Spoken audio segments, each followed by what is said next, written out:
Thank you, Paul.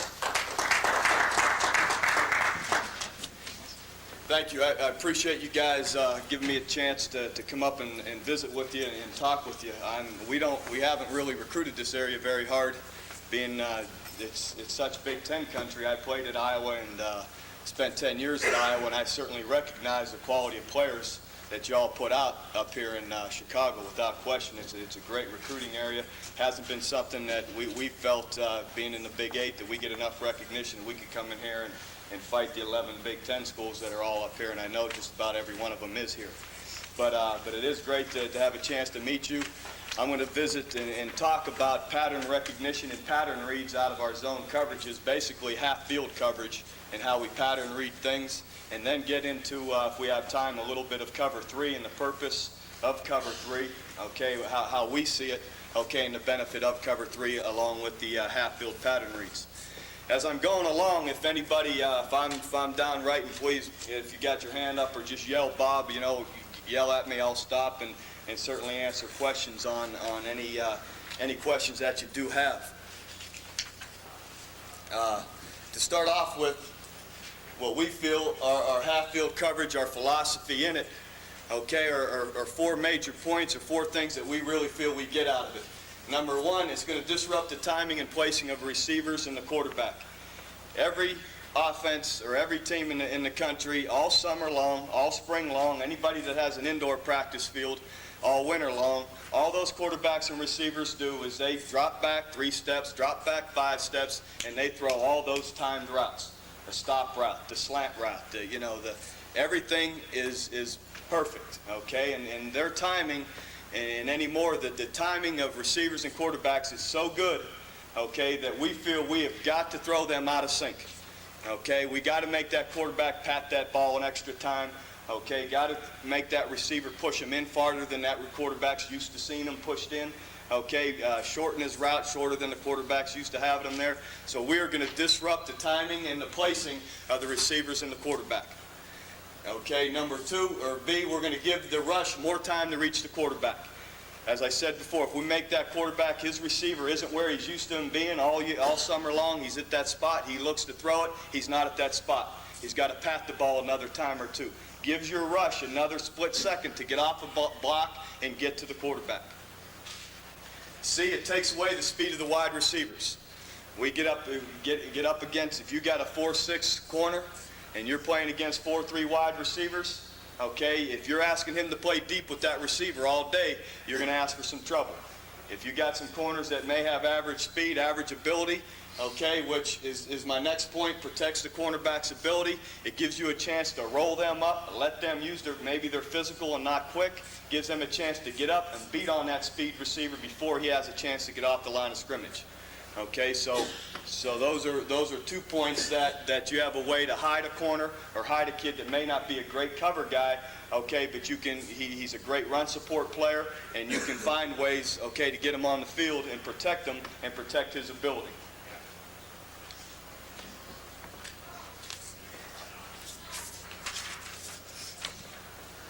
I'm going to start. I'm going to start with the one back.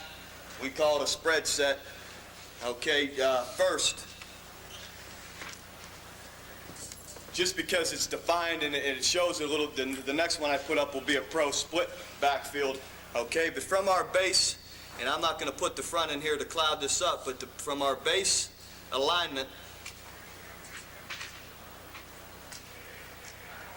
corners are outside eyes. They're going to be head up.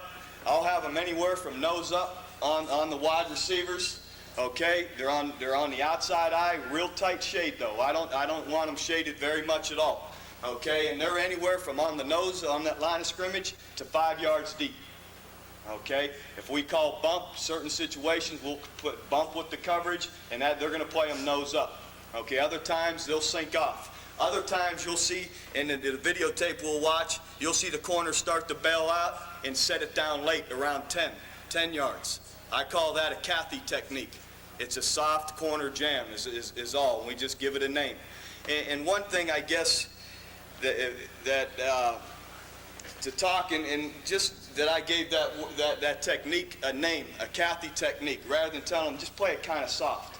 if you tell them just play a Kathy technique, if you give words, and that's something I've picked up from listening to guys like Tony Dungy, visited with Nick Saban with the Browns a long time, was just with Herm Edwards with the Chiefs, and just like your guys are doing, I really admire it. Anytime you get a chance to pick somebody's brain a little bit, listen to somebody, what I have found more than anything, the terminology you put with techniques, or the terminology you put with your defense, okay, helps you communicate and get things across so much easier, okay, with your players. And then when you go back to that same technique, you know, it's really, you're not wasting time describing what you're talking about. So, but anyway, it's, you know, we're talking about a Kathy technique there. From us, we're a 4-3 defense, and I'll put it up the first time with our front. Okay, we're a 4-3, and all we're gonna do is we're gonna stretch. If we're gonna play too deep, we're gonna stretch our backers, okay, in their gaps. So, and not to get too tied into that, but basically this backer, he's got to widen out to take the hot off of the number 2 receiver. Okay, and he's going to line up halfway between that wide receiver and the tackle. Okay, basically his B gap that he's responsible for right here.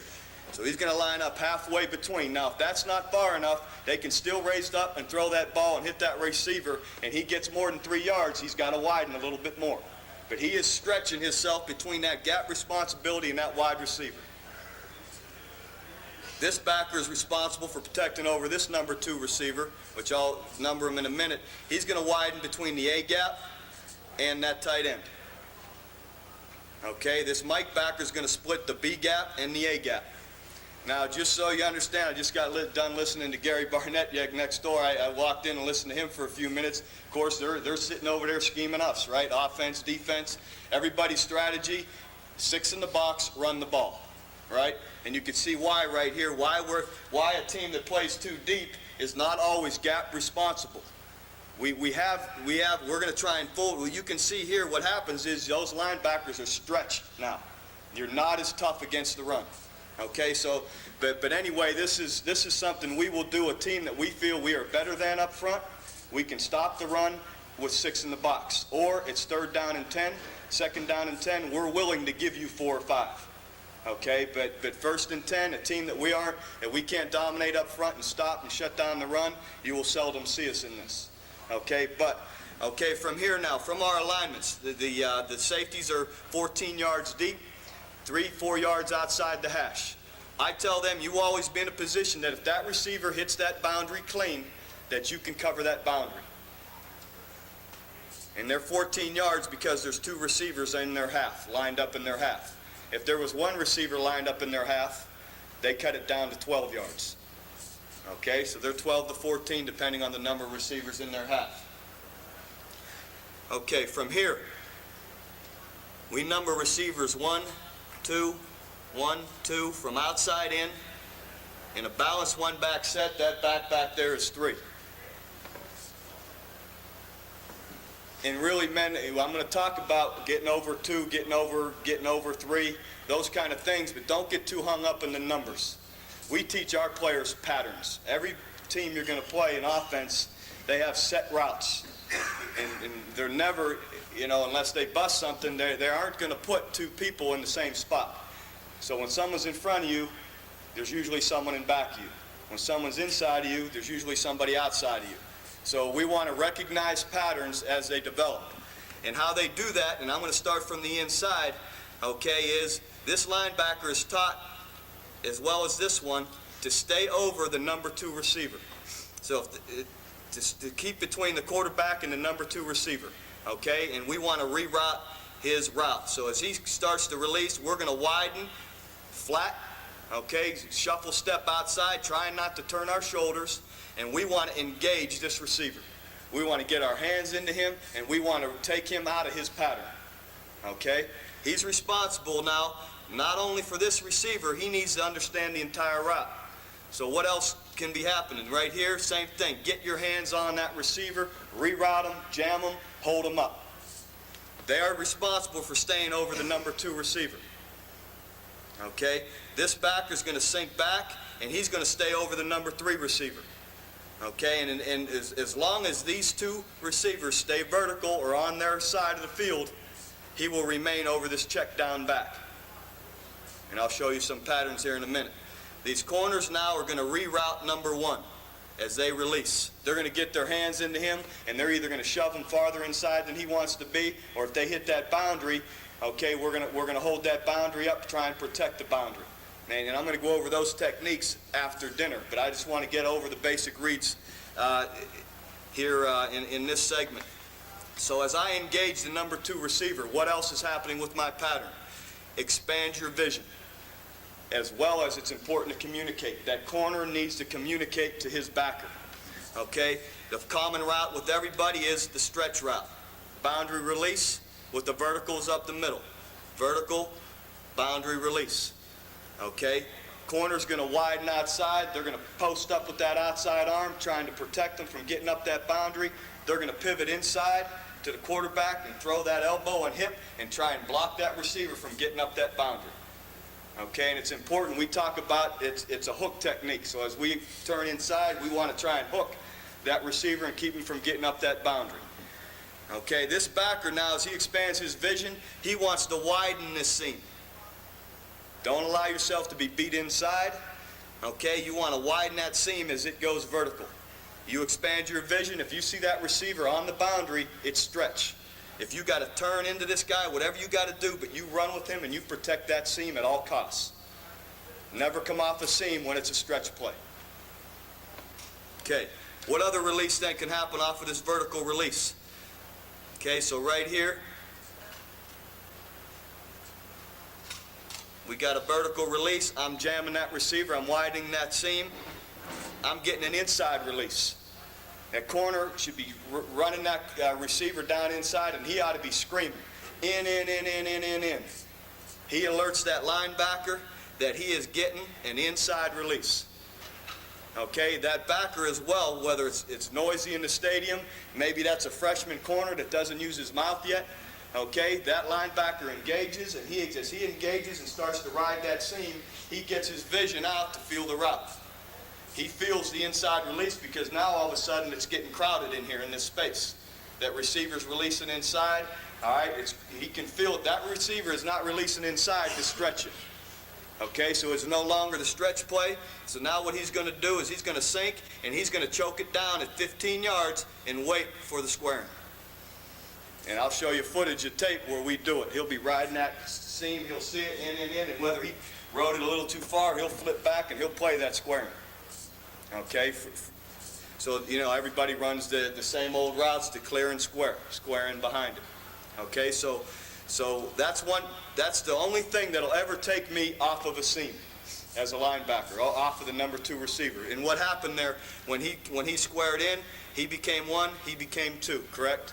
So this backer's rule is to stay with two. Always protect between the number two receiver and the quarterback. Okay? The other thing that can happen was I jam and ride this seam. I can be getting a smash call. If a rolled corner ever gets a receiver that sets up on him, 5 yards or under, that corner's going to sit on that stop route. Okay, he'll sit off a yard or two, but he's screaming it. He's calling it smash, smash, smash to alert this backer, as well as the backer feels it. As he rides that seam, he sees, the receiver stops out there, and he'll start right now, as he rides that seam, he'll start bypassing and he'll start cutting the outside hip off. So when they flag, he's going to try and get under there, and my safety back here is schooled. And what we'll do, guys, is we'll work a 2-on, I'll work my receivers and backer, we'll just work this half of it, and we just work different patterns. And those guys get so used to, this half field player sees that stop route on that rolled corner, and you'll see that safety jump that flag, even if the backer blew it and didn't get under it. Sometimes they get so concerned about the vertical, they'll turn inside and lose the seam. Okay, and it isn't always perfect. But when they feel it and they get the call, you'll see them slide under and start to cut the flag off. Okay, and as well as this safety's ready to jump that flag. Okay? As this guy pushes inside, we'll stay on it. And I know people do it the other way. When we're playing true quarter field, when we open that half up and we pull out the quarters, we play it the other way. But I don't feel you should play it the same way all the time. And this way, we have had great success in our half-field coverage against this route. Great success, and it's just from working it, I believe. It's funny, in the last 5 years, we've been at Kansas State now 5 years, we have been in the top 3 in pass defense every year that we've been there. 1 year we led the nation in pass defense, 2 years we were 2nd in the league in pass defense, and 2 years we were 3rd in the league in pass defense. 2 years ago we had 21 interceptions, which put us like 4th in the nation in interceptions. So we feel the things we do with our pattern reads have proven out, okay, to be successful. Okay, so again, what's happening here is that's a seam route. I'm going to protect that seam, okay, at all costs. If I'm getting a smash call, I'm going to start undercutting that outside, that underneath hip, okay, to protect the flag. Okay, so what are his rules so far? Vertical, protect that seam, right? Protect the seam at all costs. What will ever take you off of a seam route? It's a clear and square, right? The inside release on that corner, okay, for the 15-yard squaring. Anything else, you get on that seam, you ride that seam, and you protect it. Okay? Other releases you can get.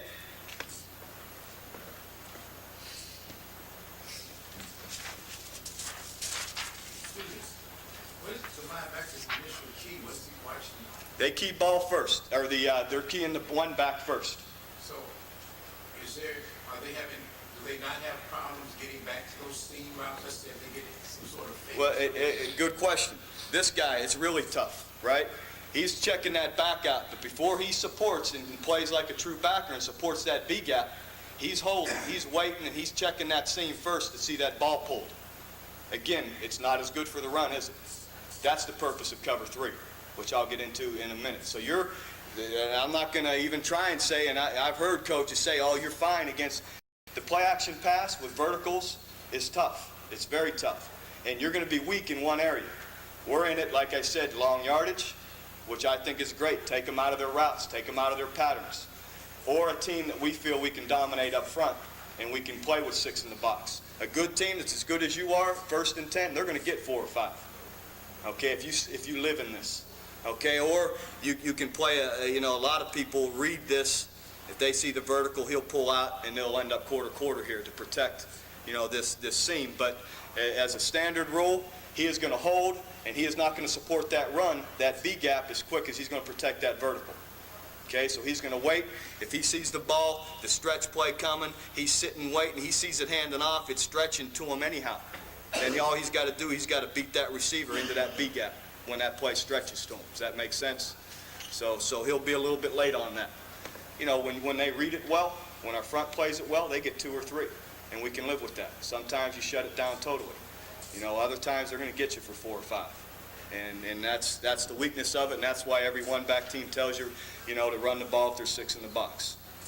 So, getting back to our reads, okay, if other things that can happen, okay, right here with my reads, as I protect over 2, okay, he can go flat. If he leaves, okay, and goes outside, I'm going to widen, and I'm going to turn, and I'm going to pick up 1 coming in. Again, what happened? He became 1, he became 2. Okay, get under number 2 and stay with number 2. Okay, so he'll widen out. If it's a curl, you ought to eat up flattened curls. It's if these guys are doing anything at all, okay, they shouldn't be able to run a flatten a curl, because that route takes him right to the curl. And we'll physically, as we run out, we'll turn and we'll find that curl, and we'll look it up, hunt it up, get our hands on it, and get our head back. Okay, so we want to turn and hunt routes up. Now, if this guy were to flag, that's awful tough, because he'll start to hook up for the curl. Okay, and they flag. All right, so our corner, the way he'll play that, as he's getting that, and that corner's getting an inside release, he's jamming it, he's calling in. He'll turn inside and work out at a 45-degree angle to sit off of that flat, so that if he does flag, he's between the flag and the flat. Okay? Does he turn bump or is he back middle? Which way does he turn? He's going to turn into the receiver. So if that's on that side, he's releasing inside. There's the inside. He's jamming them. Okay, he's calling in to his linebacker. He's going to turn here, and he's going to run out at a controlled run, all right, at a 45-degree angle, so that he can see the route as he turns inside. And as he does that, he's going to feel, okay, what's going on here, so that if it is a flag and they throw the ball to the underneath shoulder, I expect that corner to make the play on the underneath shoulder and of course the safety on the top side shoulder. Okay?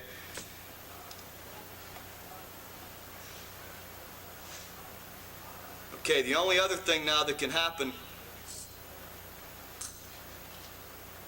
okay, is that receiver can cross. Okay, that's your last key. If he crosses, all right, and that's where this backer comes into play now.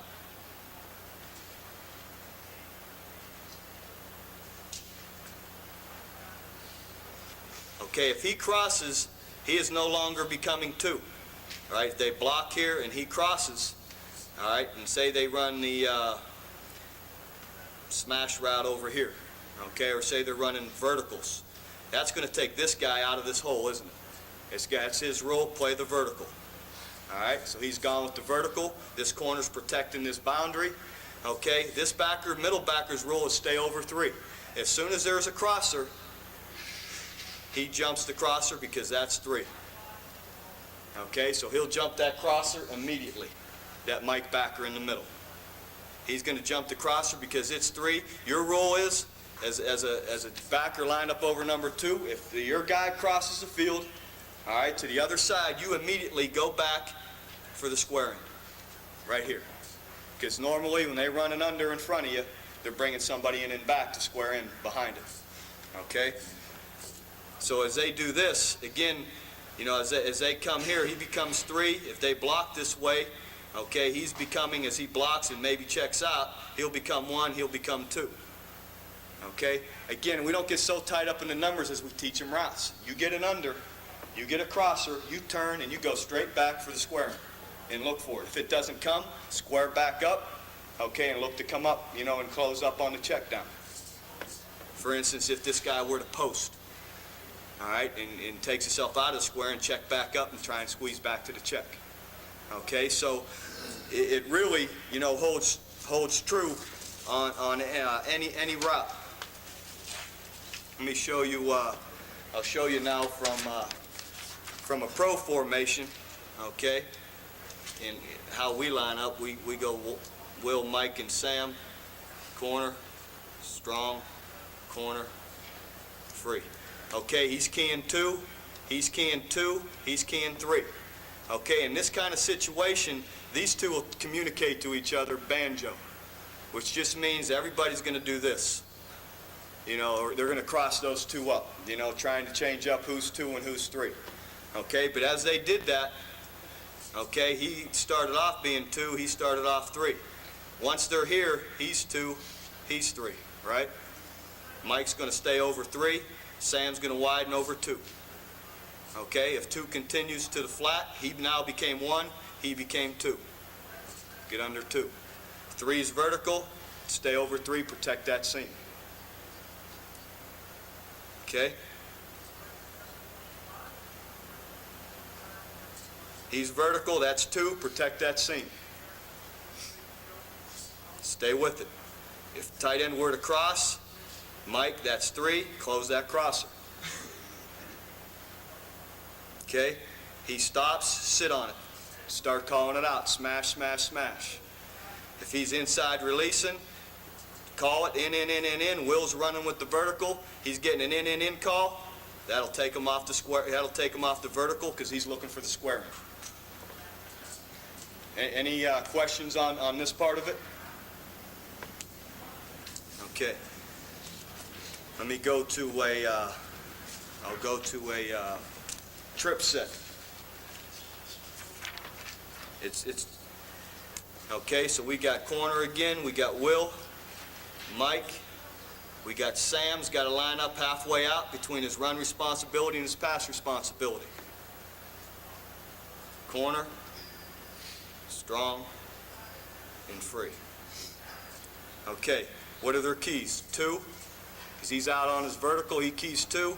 Mike's keying 3. There's already a 3 receiver this side, and it's because it's a trip set. Okay, his key now is gone. He normally keys 2 this way, correct? What is his rule when if there was the tight end was here and crossed that way? His 2 is already done what? Gone across. Okay, his 2 has already left him, so his job initially is to go straight back for the squaring. Does that make sense to you? How we communicate that to him? Your 2 has gone across already. Mike has already jumped him. When your guy leaves you, you go back to the squaring. Okay? So, if they're going to run verticals, okay, protect over 3, protect, widen that seam, right, to your safety. You know, jam it, reroute it, protect the boundary release. Okay, it all holds true with verticals. So we're going to be running with all those seams. Okay? He'll run with it. What happens with the check, guys, a lot of people are going to run you off with verticals and then throw the check down, throw the ball to the check down back. He'll check for square in first. Okay, they block here, and then he releases. As soon as he sees stretch, he'll come back to that check. Okay, now they're going to run away from him. But that's what these corners have to do. They're going to jam that. They're going to jam and protect that boundary, right, to a point. Then they have to read the quarterback's intentions. He sees, you know, he starts to close, and this guy's beating him to the sideline. Okay, that back on the linebacker, you need to go, because the window's open right here. You got to close that window with the Mike or with the Will backer here that just came back for the check. So that Mike backer or Will backer, whoever's coming back on that check, has to have a point to chase to. So as he's squeezing that back and chasing that check, that corner's got to come close the window with him. He can't just run out and sink on that boundary. He's got to watch. As he does that, he's got to see the quarterback. And that quarterback's shoulder drops and he's dropping that check. He has to be screaming to come back and close the window with that backer. And we're doing it this way, guys, what we find a lot of times that quarterback, and we'll get in 7-on-7 to make our quarterback eat the ball quite a bit, because he'll go now, they read it all right, now I got my back, but you don't have the back now. It's like a matchup man. Now we come back and we're on that back. It's not like we're all sloughing back in zones, giving them the check down, and then they get 5 on the check. We want to take away the check as well. So after after he checks for squaring, he'll come back to the check. You know, in the last picture I showed you where the tight end was over here in a ace set, and they all go vertical, that Mike backer will sit right on, he'll check for crossers, right, for 3 coming from either side. No crossers, he'll come right back to the check. Okay? So right here, in another popular out, people are going to cross the tight end, square in at 15, right, verticals and verticals. In our alignment, in our coverages it handles it, Sam, protect vertical. Corner, widen, protect that boundary. Mike, protect over 3, right? Three's leaving you, okay? Will, right now, he like we said, your 2 is already on the other side. Will come back for the square in and take the square in, as well as the free safety will be closing it. Okay, Mike will be following this tight end across that 3, squeezing it to his corner.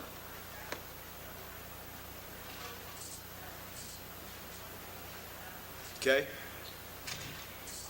So, again, with trips, you know, all the, I'll show you another, the twin trips and how we adjust it. It holds true. Okay, we always have Sam to the tight end. Mike, Will now comes halfway between his gap responsibility and his receiver. We bring our corners over. It can be strong safety, however you line your people up. But in this kind of set, we're gonna over-rotate our secondary, okay, and leave our strong safety backside. So he's going to be half field backside. He's half field this side. Responsible for corner here. Protect over 2. Protect over 3. Okay.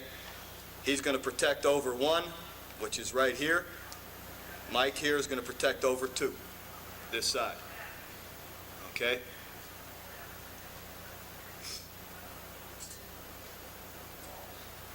We get verticals, wall your vertical off. Popular out for everybody, stop and smash. Corner's going to run under that side, free's going to squeeze it. Okay, you get a lot of people, there's only a few combinations you get from like the trip sets, and again, it's just working them. It's working them, and our people will sit there and we'll get in each of those formations, and we'll just run combinations in a 3-on-2 drill, and those guys get used to, okay, reading patterns. There's always someone underneath you, behind you, all of that, and it gets down to communicating it. Before we going kind of fast, any questions, at all with the pattern reads before I get into some tape? Do we attack those people, or we let them go 4 or 5 yards downfield, or that's something we're going to cover there? No, I'll go over it now. What you don't want to, those linebackers, those inside people, as those receivers release, it's more of a catch. You don't want to get over aggressive, lunging at them. You get to reaching at them, and they clear you. You don't want separation between you and the receiver. So as we slide out, it's a very controlled. You don't want to turn your shoulders where he beats you the opposite way. It's a controlled. Once we start to engage, now we get more physical. We want to get the hands into the chest plate if we can. If we can grab that chest plate, grab it, use those hands. Okay, the corners that line up on top of the people on the line of scrimmage often will be more aggressive. They'll get into the guy right now, and they're more used to doing it. The inside backers are more cautious. They don't want to lunge and create separation between themselves and the receiver. So it's a slide, it's an engage. Now I've caught the guy, and now I'm going to ride him. Okay, as I ride him, I want to try now to take him out of his pattern. We want to try to get our hands on you. In college school, you can do that as long as the ball's not here. That's right. And they say that he can't be, once he's even with you or behind you, you can't touch him. They don't call that. Honestly, this year we played bump and run man, and really got to doing a lot of drills, and I'll show you a little later, using our hands. We were called once for pass interference. They don't call it, or for holding. So it's if they're allowing it, and to this point they are with us, use those hands, get on those receivers, and take them out of their routes. Let me show you some tape.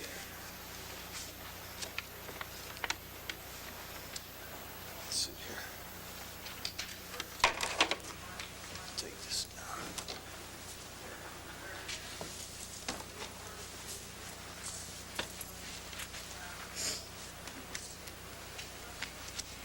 Okay, I'll let that one up.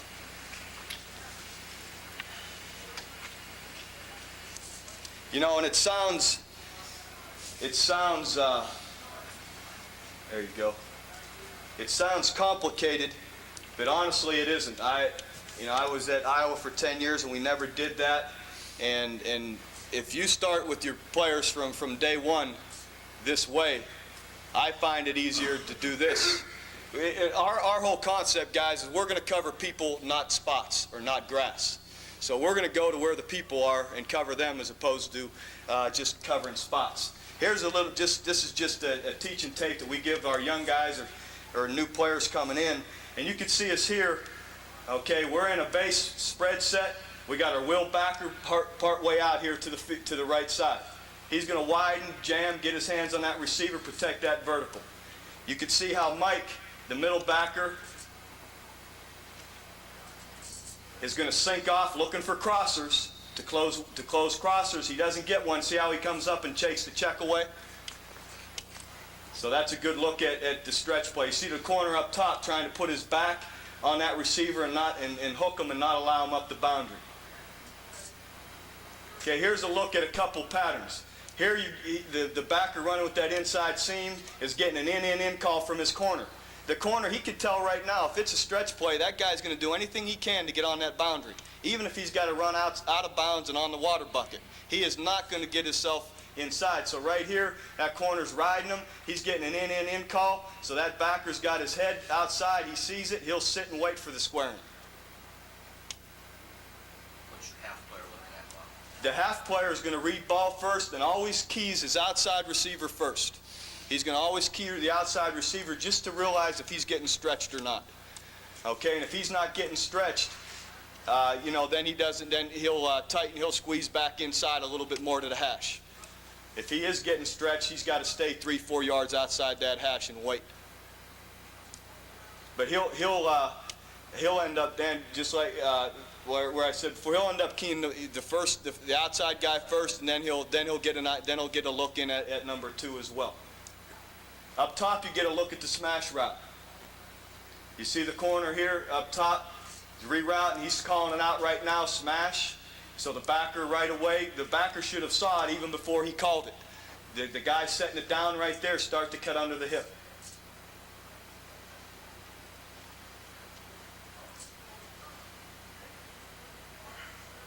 Here's a look up top, or on the right side. You'll see the guy go outside right now. The backer's going to widen when he sees that and go outside to pick up one coming in.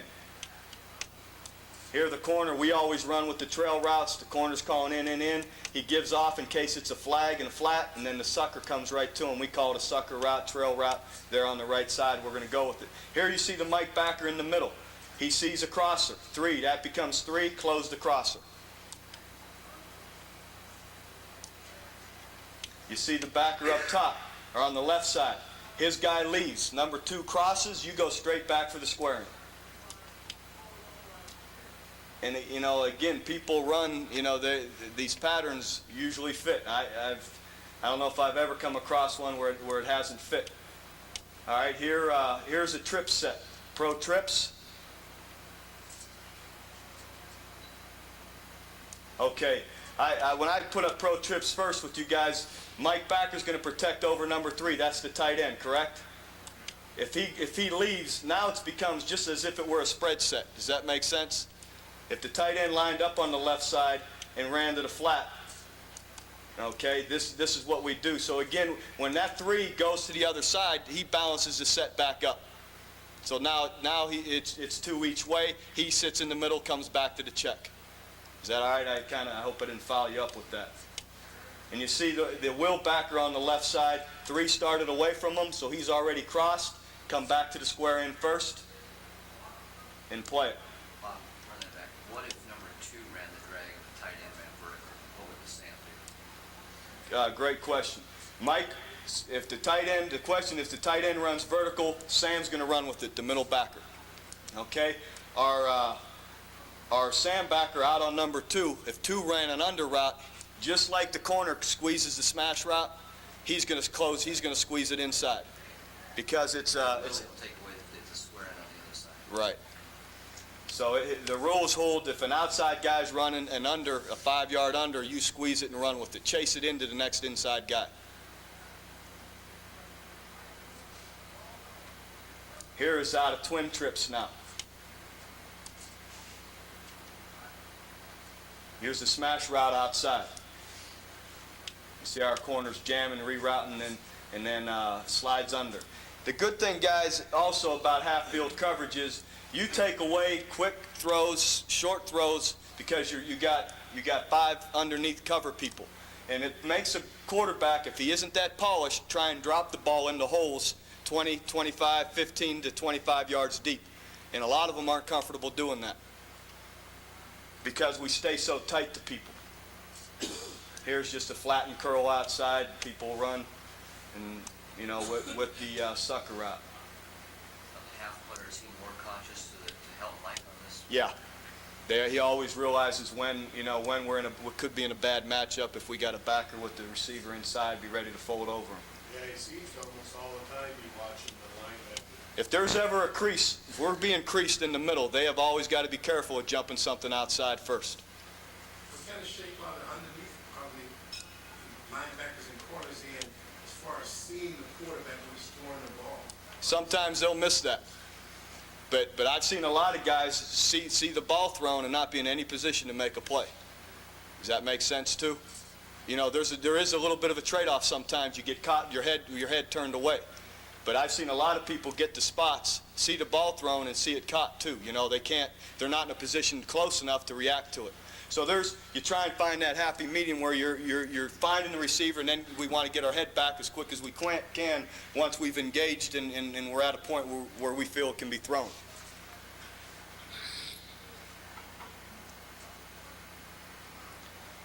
Here's a good look. Did I miss the? Okay. Against the pro set, You see how we're doing a lot of, see from this set, guys, we'll also send everybody in blitz, and you know, the alignments I gave you, we seldom line up in them. We're going to be moving, we're going to show blitz and fall out of it. We really believe strongly in not letting the quarterback know what you're in before the snap.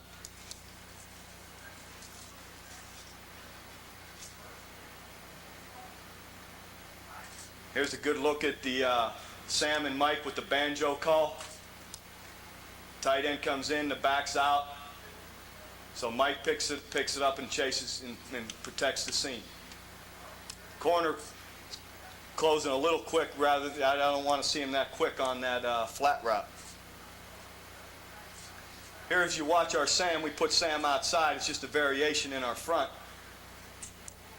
Watch him pick up this crosser coming. He sinks back to the curl on the top of the screen.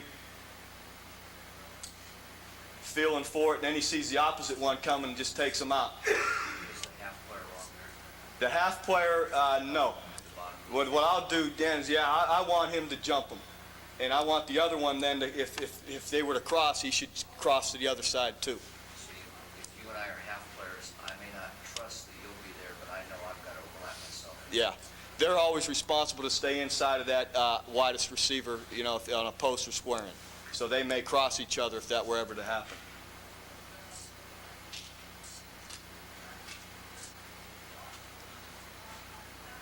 Here's a look. Here's what you get out of it also, and why we bluff so much and show man. If you see here, we're showing man coverage or man free. Quarterback audible. Once he audible, we move to it, and they run a flat and a slant route on half field coverage is a dead route. Should be.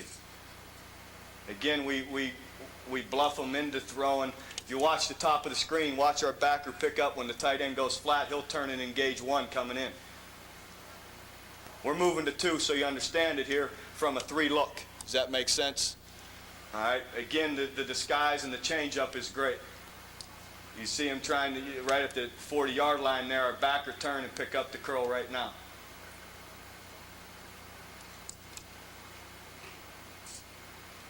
Here's a great look at the seams, 4 verticals. Watch our backer at the bottom of the screen, I think ends up intercepting this one. Again, where's the quarterback going to throw it? Now, they may, you know, you can, like up top, the guy's starting to clear him. If he can drop it in there, they're going to hit, you know, every now and then. But I've seen this like in cover 3. I've seen 4 verticals hurt cover 3 as much as I've seen it hurt cover 2. Okay, so again, we feel better in this with seams, that we're running with the seams.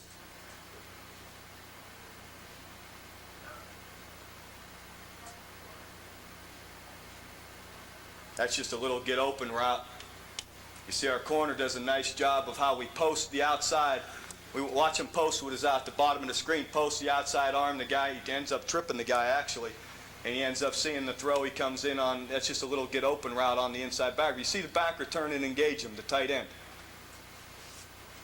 Up top, you can see us pattern reading it. Look at the guy chases a little bit too far outside, turns and tries to pick up the guy coming in.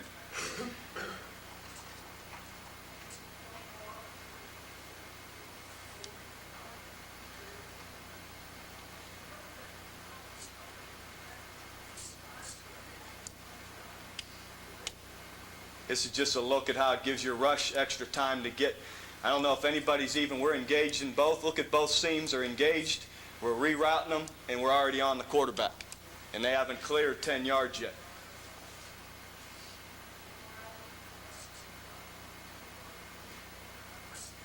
Here's a look at the smash right here at the bottom of the screen. And that's a linebacker doing it. You know, DBs are better at it. A lot of times when we know it's a one-back team and we're going to play this, instead of having the will backer there, we'll put another DB in that position. That's a little used to picking the routes up a little better. Seeing the smash right there, how we play it.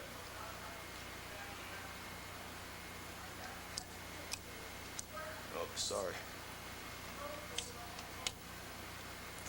Here's a look. Let me see. This is the clear and square.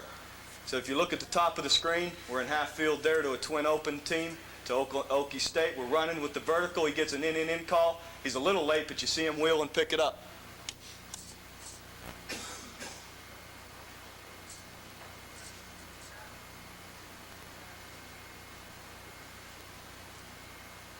think, let me see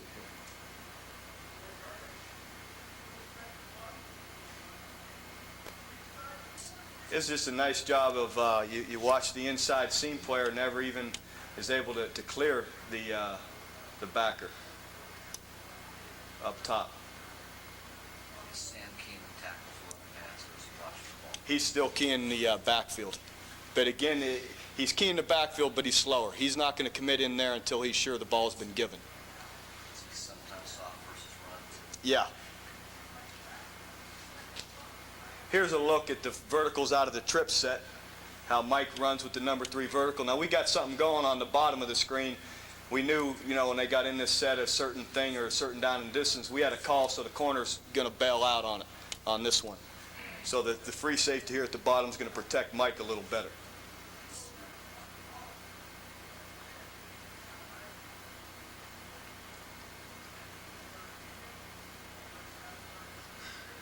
Here's a 3 crossing.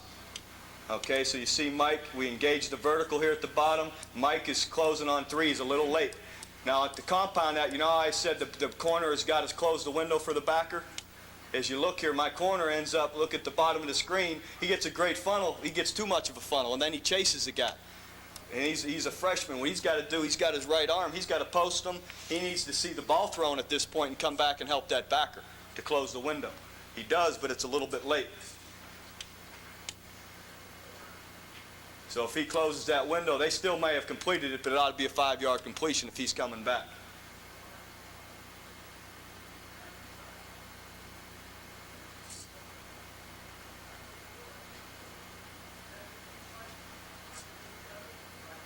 Again, how the pressure, you see this one, I'll show you. We give up our Mike backer here. We give up a backer, and we say heck with the check down. But you see, and we're still playing 2 deep, and we come off that corner on the split side, and they don't have, that's tough. They're not used to that. A lot of times they block that back to the tight end, and we just bring it. And they don't, and they still haven't cleared us by the time we're at the quarterback.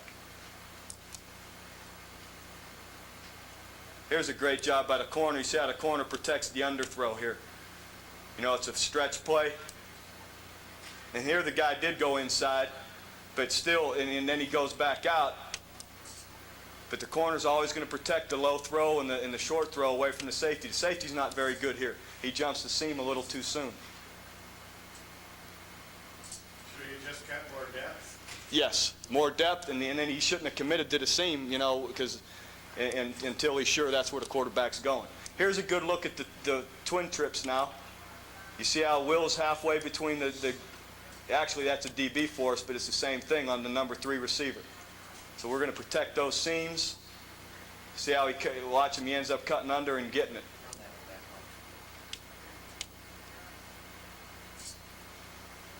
The Sam backer here, okay, should be wider this way and ought to be working with that guy coming up the boundary on the bottom a little bit more. Corner at the bottom he's got to be responsible for the tight end as well as number 3. Exactly. It's a great question. The corner at the bottom of the screen needs to, right here, he gauges his depth off of number 3 receiver away from him first. Okay, and we tell him, and when I coach him, he is, even though he's on the other side of the formation, he is lined up in your half. So as you take your depth, make sure you got depth that you can get over him.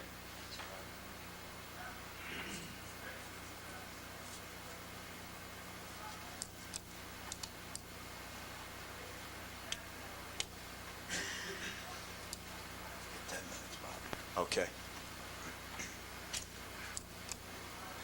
Here's a great look at what Tony was talking about, stripping the ball and whatnot. This past year, we, in the secondary alone, in 7 different games, we pulled balls out. And in 2 of those games, we pulled 2 balls out. So we created 9 fumbles just in the secondary this year from ripping the ball out.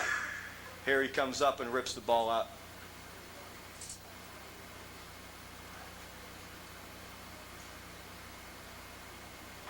Nice job of the corner squeezing in.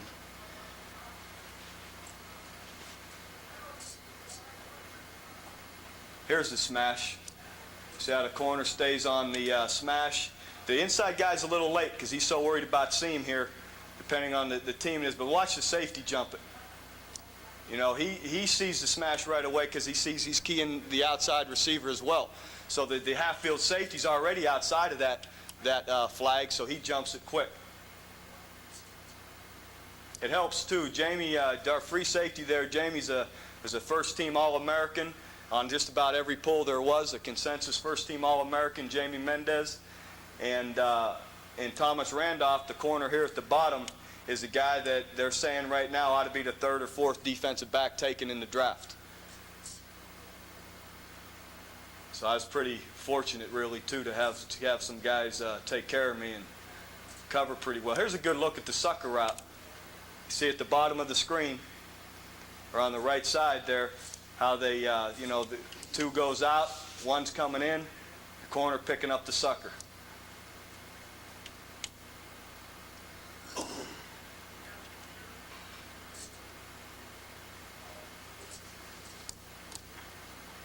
Here you'll see a good look at protecting the seam. Here's another look at how the bluff helps you. You know, showing man.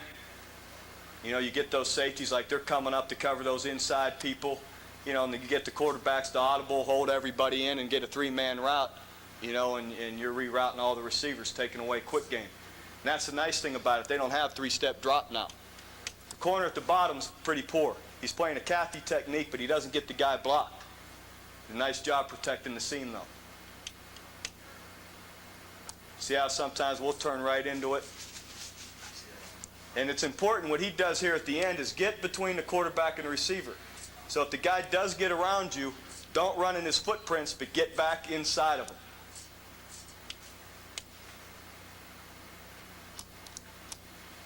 See, he gets caught up tight. If you watch him, he's up tight bluffing the blitz.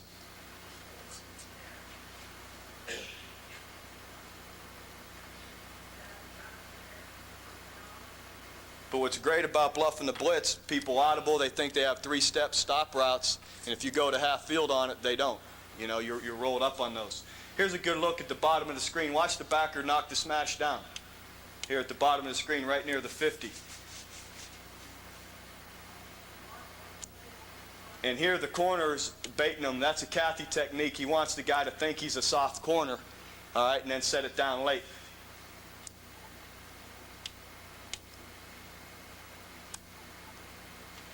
Again, you see us bluffing up top. See the bluff showing the blitz?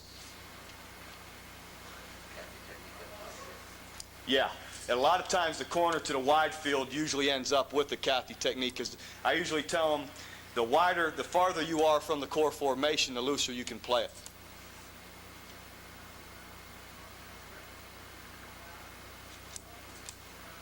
Here's a bluff. We're showing blitz against Nebraska. We fall out to too deep. They run a sprint.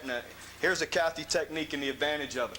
This guy runs an out route on a rolled corner. You know, everybody is taught to convert your route on a rolled corner. Well, here he's showing, you know, soft man or quarter coverage, and he ends up, you know, he's a rolled corner because the safety ends up going over the top of him.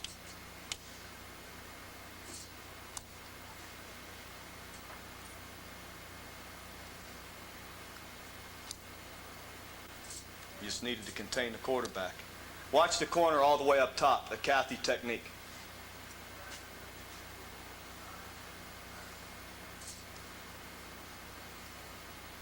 Here's the smash route. Here we give up the backer again. Watch, we bring our backer all the way around the corner up top, and we just give up his zone, but we're still playing half field here at the bottom on the smash. He comes around and gets the quarterback.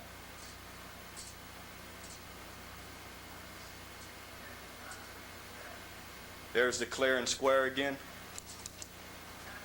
Here at the bottom of the screen. You see the vertical. It's Cathy technique. He's calling in, picks up the squaring. Here's a good look at the bottom of the screen, how we protect the flag. See the corner pull out, and at this point, as you watch him, the corner here is between the flat and the flag, right?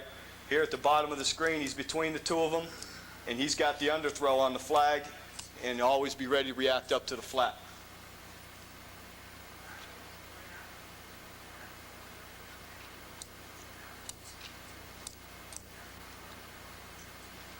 It's a nice job of safety closing the flag. Okay, do I have any time left? Okay. Okay, I'll show you a few clips of our three. And I'll start maybe in the next segment with our cover three press and what we play out, and I'll get to the live footage first. But the reason to play cover three, to me, in the philosophy, if you hear any offensive coordinator talk, you know, they always tell you first that if there's 6 in the box, run it, 7 in the box, throw the ball, throw the stop route. Well, that's true to a point, but what you aren't going to do and what you're telling them, we played Colorado this past year, the 5th game of the year, or 6th game of the year. They came into our game averaging 300 yards a game rushing the ball, roughly, out of a one-back offense because everybody's playing them in 2 deep, stretching the gaps, and they're creasing everybody. So we felt, you know, one thing that you're going to do if you get one-back teams and you go cover 3, you're not going to be able to run the ball because you got all gaps accounted for. If you play it all on defense, you ought to be able to shut down the run. And we end up holding them to like 60 yards total rushing in our game. And the key, though, is I don't believe you can play cover 3 and line up showing them that you're soft.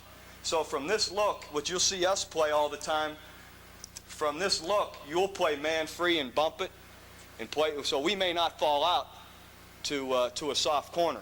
So now they don't have the 3-step game. So now what you're telling them all day is you're not going to run the ball. You're not going to throw the 3-step, 5-yard stop routes. Now you've got to if you want to drop back and throw the ball downfield all day, now you can do that. But you're not going to run it, and you're not going to have the easy throw. And it's really has worked well for us. It's made a huge difference for us, taking away the quick game from this alignment. And all we do from it is you see the corner at the bottom of the screen has a pretty nice technique right here. We're going to time the snap up, and we're going to take a half turn. Instead of his movement, we try and get the count. Set, hut, or whatever it is. Get the rhythm, and we're going to take a half turn. We're going to take a half turn and press out. We're pressing on the outside shoulder of that receiver. The inside backers are still keying number 2 receiver. 2 goes to the flat. Okay, widen, try and get to the curl or the slant, which he does there. Here's the smash route. We don't get all the way out to it. This is a great job of stripping. This is in the Copper Bowl against Wyoming. Watch the corner that's coming chasing from behind. He comes in and pulls the ball out. He pulled 2 out in this game. He pulled 1 out on a run that we ended up getting also. Here's again the other advantage. The other advantage to showing this front is the fact that they have got honor pressure. If you show them a cover 3 front and everybody up, what do they have to do?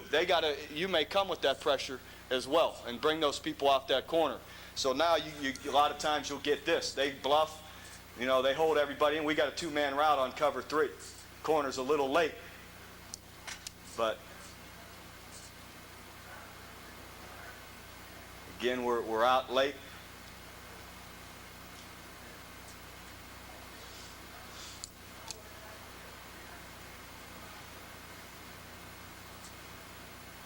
Here's a look up top how we play cover 3, and I guess I will. It's getting late. I want to hold you guys up.